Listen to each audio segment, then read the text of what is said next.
Assalomu alaykum azizlar. Bugun sizlar bilan quyidagi ajoyib misol yechimini ko'ramiz. Demak, DTM darajasida. Birinchidan, m'larni o'rniga hozir 0,23 qo'yadigan bo'lsak, biroz qiyin bo'lib ketadi. Soddalashtiramiz. 2 ko'paytirilgan darajada minus yo'qotsak, 1 taqsim bo'lib pastga tushadi. Ya'ni 2 taqsim bo'lib qoladi. M minus 1. Tushunarli bo'ldi-ya? Darajadan minus yo'qotsak, 1 taqsim bo'lib pastga tushadi. 2 yuqoriga ko'paytirilib, 2 taqsim minus 1. Minus M plus 2 taqsim. Ikkalasidan bitta M ni chiqarib olsak, M minus 1 qoladi o'rtoqlar.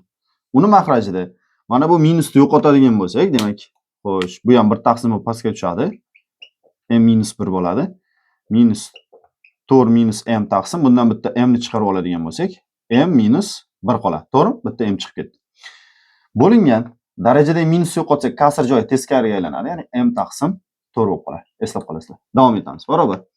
Xo'sh, bunga surat mahrajiga bitta M ko'paytirib olishimiz kerak. Shunda buni ham mahraji M kare M minus 1 bo'ladi. Va ikkalasini ayirib olish mumkin.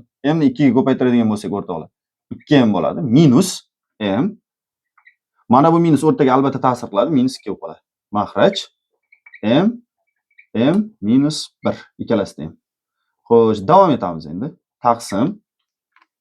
Buni ham surat mahrajiga bitta M ko'paytirib yuboradigan bo'lsak, mahraj bir xil bo'ladi, ayirib olish mumkin. M ni 1 ga ko'paytiradigan bo'lsak, M minus. Xo'sh, 4. Mana bu minus o'rtaga ta'sir qiladi, plus bo'lib qoladi. M. Bo'lingan mahraj M kare, demak, M minus 1. Tushunarli bo'ldi hammaga? Bo'luv ko'paytiruv bo'ladi, teskariga aylanadi. Bilasizlar, 4 taqsim M bo'ladi bizda. 4 taqsim M. Birinchidan mana o'rta bo'luvni bildiradi. Bo'lganda mana bu ikkita mahraj qisqarib ketadi, bilasizlar, joy almashib. Xo'sh, shunda bizda nima qoldi? Bizda qolyapti tepada ikkita M dan bitta M ketyapti. M minus 2 qolyapti. Bular qisqarib ketgan, hamma tushundi. Bu yerda nima qolyapti? M ga M qo'shilsa 2M minus 4 qolyapti o'rtoqlar. Ko'paytirilgan 4 taqsim M.